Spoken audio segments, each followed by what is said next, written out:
Is Daily Blast Live. We're talking about what you're talking about. Real, honest, entertaining, live. DBL starts right now. Hooray! Thank you, Patty. Welcome to Daily Blast Live. First of all, hello. It's good to see you both in the studio. And also, today's World Kindness Day. Yes. Very nice. Tori, you look amazing in that dress. Stephanie, that's nice. What is that, velvet? I'm very velour. Velour and fabulous. I love that line. Do you know what movie that's Coming to okay, America. Come on. sure, What is this, Velvet? Sure. It's also, guys, Friday the 13th. Spooky. Ooh, in 2020, you know that's not good of November. I'm Tori, of course, here with Stephanie and Brandon. Let's get started. Fans of Grey's Anatomy were in for a pleasant surprise during last night's season premiere. Patrick Dempsey, a.k.a. Dr. McDreamy, returned at the end of the episode in what appeared to be a dream. Patrick played the hot doc for 11 seasons before dying in a car accident. He was married to Ellen Pompeo's character at the time. Ellen spoke to GMA about bringing McDreamy back. It was her idea. Take a look. So I reached out to Patrick, and we went for a nice hike, and we had a long walk, and we talked about it, and we said that, you know, people are just going to love this. We have the opportunity to bring smile to people's faces during 2020. We have to do this. So if you didn't know, also Ellen Pompeo, the actress, and Patrick Dempsey also didn't speak for that long time. So this was a reunion for both the characters and the actors. Okay, yeah, he came back in a dream. That's kind of cheap ploy, but I was super excited. You guys? It's like your I'm listening to silence. her excitement just now. I can't match that. I was a McDreamy fan. So I'm going to throw it out there in the fact that, like, I've never actually watched the show. Fair. So I've heard that he's like this amazing guy that all women in America swooned for and lost their minds. But he's never going to be Jon Snow, is he? Oh. The ultimate comeback. Those are fighting words. Yes. But I mean, like, you got to think that Game of Thrones is a little bit more, it's like mystical, magical. There's dragons. There's all sorts of mad stuff going on. So a witch bringing him back from the dead, sure, why not? So that worked for you. It worked for me too. That worked for me. Does the dream sequence work for you? I mean, we've had it in like Bob I don't think that's that bad. Dallas, all these kind of ploys. The Jon Snow, But technically, he lost by default because he's not alive. It's just a, it's a dream. Right. It was all a dream. I used to read Word Up magazine. Wow. You know. I don't know where I came with that, but I don't know. But listen, but when it comes to these sex symbols, the Mr. Dreamies, the Bigs, the Jon Snows, Dr. McDreamy, like who is your sitcom sex symbol? That's a great question. Mine's definitely, I think it's Jon Snow. That's a good answer. Because of the accent. No, that makes sense. His hair, the abs. I'm all McDreamy. I thought it was great, and I'm glad he's back. Oh, look at him. There he is. Look, he's rough and ready, isn't he? He looks like he's just going to, like, take care of you. And we're going to move on because that was the best thing ever. Take care of ya. The struggle to get back with an ex. Let's go there because this will be interesting. This is real for Khloe Kardashian. On last night's season finale of Keeping Up with the Kardashians, Khloe is torn over taking her ex Tristan Thompson back. Khloe says she wants a fairy tale ending, but has trust issues due to Tristan's past cheating. Take a look. I am actively trying to take down little bricks. I try to be more trusting. I try. It's a slow process, but that's just how it has to be for me. But I do appreciate the effort you make and the new you. It's night and day who you are. Oh, I don't know about Tristan. Do you think fairy tale endings are real? What do you guys think? Brandon, what do you think? Look, they can be. And we've seen that time after time. But Tristan Thompson, you're representing a subculture in America right now. You're representing the men out there who are trying to get their boo back. And when Baller Alert and all these gossip websites out there, they put out his dirty laundry about him cheating on Khloe, and the people go into the comments, the women go into the comments. They're not bad comments about Khloe. They're bad comments about themselves because you want to know why? Why? They have that dude, that baby daddy, or that, you know, friend with the benefit that's always trying to get back with them, but still messing up.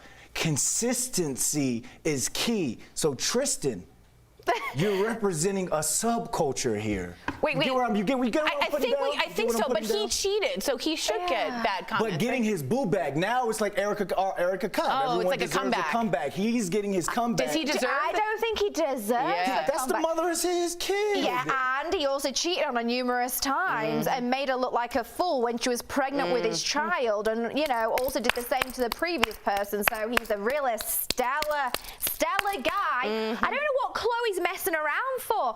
Darling, I know it's quarantine and we've all got needs and we're locked away at home, but you're a Kardashian. The world is your oyster. You can have anyone. You're a business mogul. What are you knocking around with this fool? Wait, I Get completely- shots of him. You Get can't him clap at out. that. Kick him out. There are He's women- prancing around that wherever he is, Malibu, Calabasas, wherever it is, mansion, strutting around like he's the man of the house that he hasn't paid for, so he can pack his bags and he can get out because no People one change, wants to Stephanie. know. People change. People change, yeah. People change. Oh, yeah, like he did with his last relationship and multiple times with Chloe. I think He's he not even cheated. 30 years old yet. Am I Come on, right, he's Stephanie? a baby, he's a child, He cheated man-child. on his other baby Partner. mama with Chloe. Yeah. So this is a repeated. You said Look, consistency. I never is said key. I never said I was an attorney or anything. I was just trying to help the man I tell you out, what, but- he's been damned lucky that it's been COVID and that they've got a child together. So she's allowed him to stay so that he has access to baby True.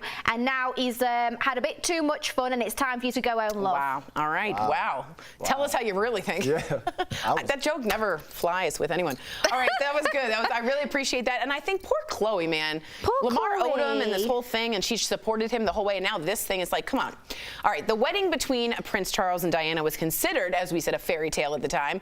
But now a new documentary about the late princess sheds a very dark light on the wedding day. So in the doc, Diana's friend and astrologer says Charles told Diana he didn't love her the night before the wedding. She says Diana didn't want to go through with it, but eventually did. Charles had an affair, of course, with his former flame, Camilla Parker Bowles, during his marriage with Diana. The two eventually got married in 2005. Yeah. Can my heart break any more for Diana?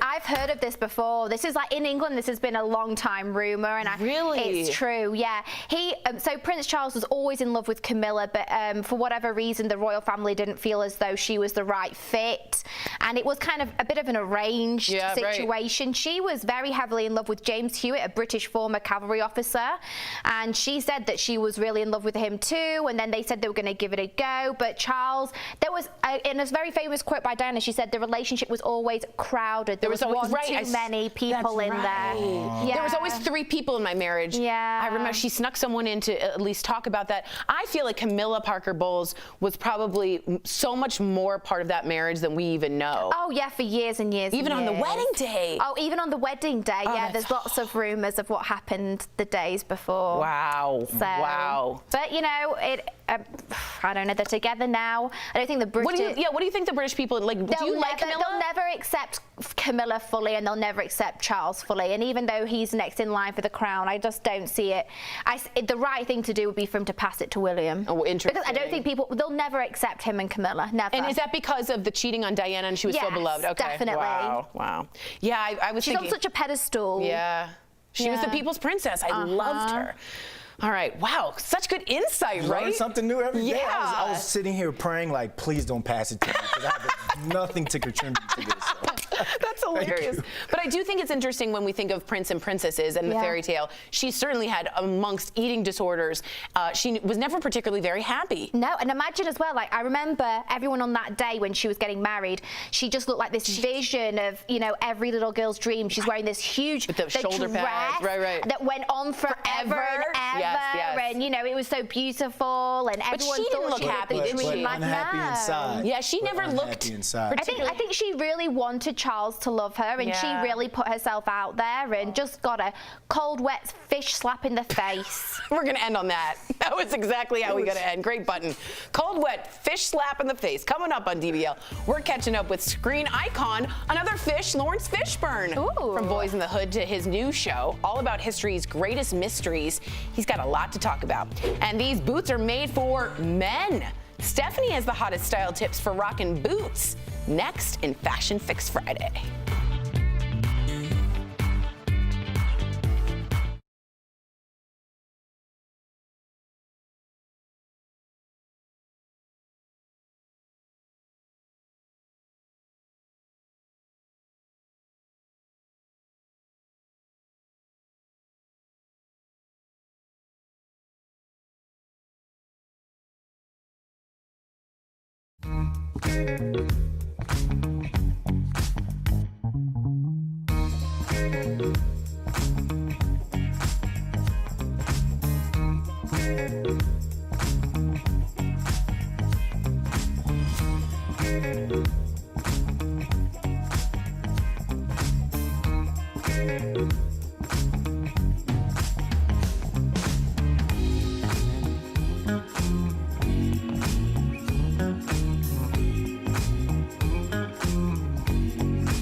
Welcome back to DBL. Are you lot ready for a roundup of this week's hottest style and beauty news?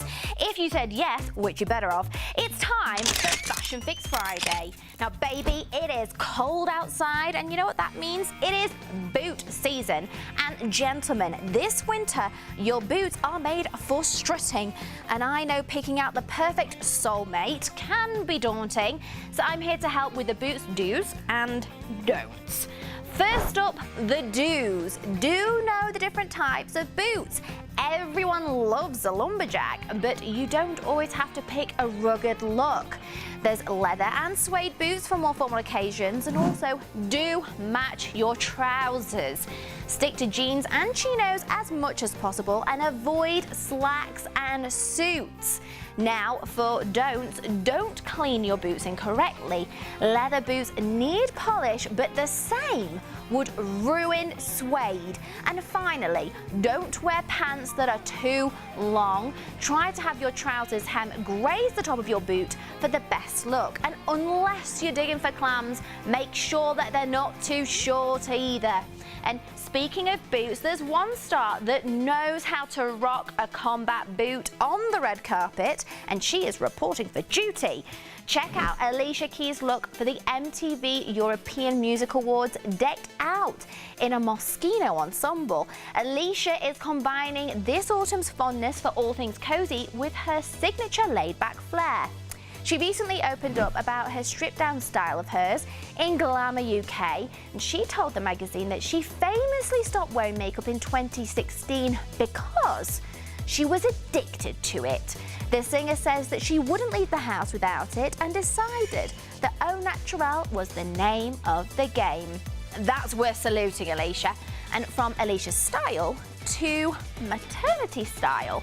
Next, we're taking a look at how expecting stars are embracing their changing wardrobe. Emma Roberts loves a flowing, loose-fitting sundress, going for the 2-for-1 deal by combining comfort and cuteness. And then Bindi Irwin has yet to give up her khaki shirts, but what did you expect from the wildlife warrior? Bindi says she's never going back to regular jeans after wearing maternity ones. I don't blame you, hun. And finally, supermodel Emily Ratajkowski is not afraid to show off her belly. She's been spotted in colourful crop tops that make her bump the star of the show. That's it for this week's Fashion Fix Friday. I'm back next week with more fashion news, and Daily Blast Live will be back after this. Do you own a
Welcome back to DBL. What if you could turn back the clock to solve some of the world's greatest mysteries? Well, that's exactly what Lawrence Fishburne is doing in his new show. Oh, my dream show. Jeff caught up with him earlier in today's Chatting with the Stars.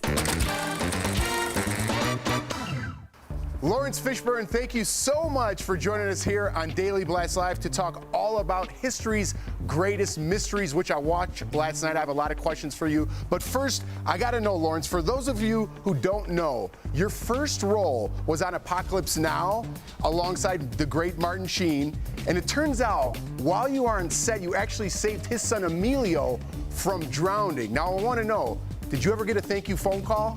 Oh yeah, I got a mention in a book actually that Martin and Emilio co-authored called The Way. Wow. So was there like a life debt between you and Emilio? Does he still owe you a big favor? No, we settled that a long time ago. We're very, very close, and we've we essentially kind of grew up together over there.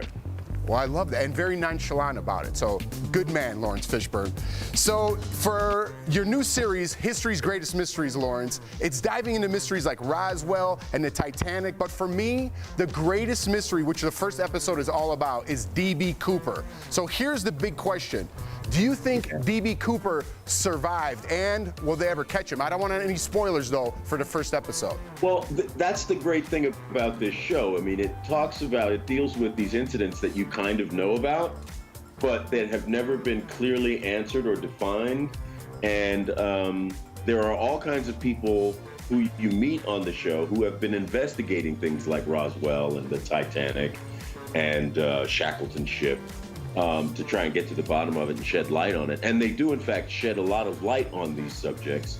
But the Cooper thing, I think the most interesting sort of question is not just did he survive, but is he alive and just walking around free somewhere? That's the question on my mind, too. You were only 10 years old when that famous D.B. Cooper hijacking took place.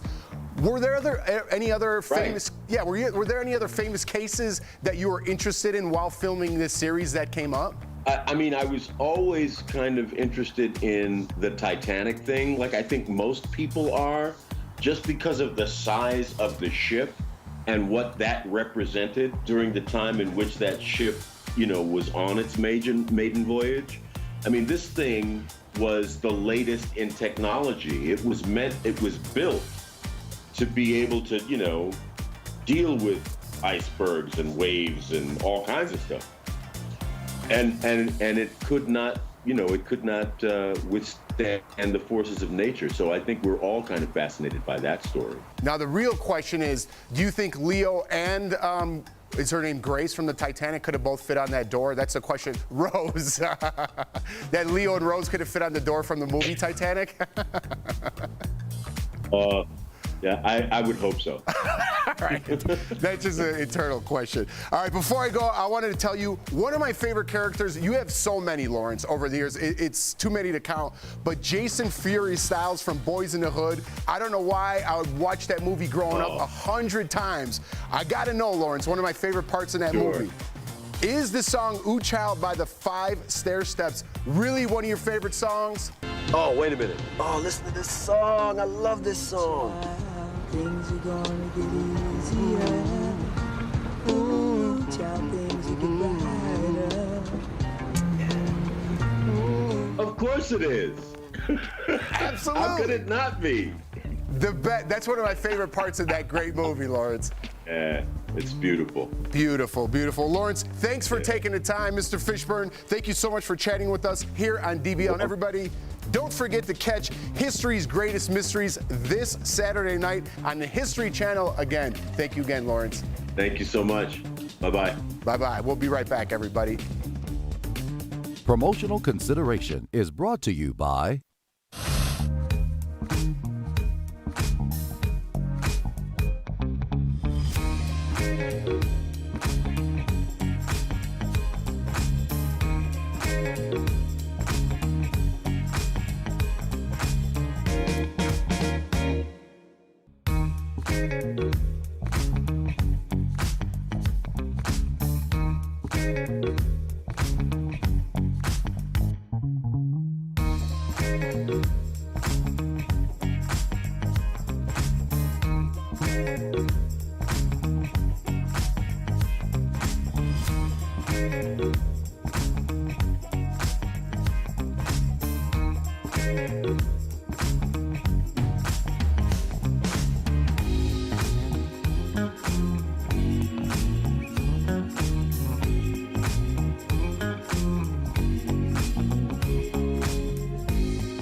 Welcome back to DBL. As coronavirus cases increase, many people are actually hitting the road for Thanksgiving, and they're finding it cheaper than usual. We're chatting about it in today's DBL Drive, sponsored by CarShield. According to AAA, just under 50 million people will be hitting the road this Thanksgiving. That number is noticeably smaller this year because people feel safer at home. But if you're driving, there is a silver lining. Gas is at its lowest price in over a decade. It's actually expected to be under $2 by the end of the year. Whoa. If you choose to drive, follow all social distancing and travel guidelines in the city you are visiting. When it comes to traveling, get peace of mind. Get an auto protection plan with CarShield. CarShield protects their members from the high cost of auto repairs. Call 1-800-505-9619 for a free quote. And we got some comments for you guys. I want to see how you react, okay? First is Mandy to Steph. Oh. Steph's right. Chloe needs to drop that Tristan like a bad habit. See? I don't even say it right. like You're a tomboy Kardashian for crying out loud. Exactly. Ray Lynn says, Brandon, get out of here with your relationship advice. Yes. Yes, Stephanie said what I said. She only confirmed what I said. I'm like, Tristan, like, you're putting pressure on those dudes, the good dudes who messed up in the past. Trying to get their boo back. That's trying to get their boo back. That's all I'm saying. Okay, Ray Lynn, that's all he was saying. Dead characters coming back to life. Ashley says, coming back in a dream sequence doesn't count. Thank you. I know what you mean. Yeah, it's a little fishy. And random comment on Brandon's turtleneck. Suzanne says, Brandon all up in there with his turtleneck. What is this, GQ? You do look great. I do like a turtleneck on him. Doesn't he look great? He does look good. He looks great. Let's be a refined gentleman. I'm not the cultured athlete for nothing, but thank you for the compliment. Absolutely. And I do think that nice hit of color with that pocket square. Stephanie just picked it out. Oh, She bravo, picked it Stephanie. out. Bravo. Thank you. Hey, it's World Kindness Day. World Kindness Day. Kindness Day. That's perfect. DBL, we're new every day. We'll see you Monday. Same time, same place. Have a kind weekend, everyone. Be good to each other. Bye, guys.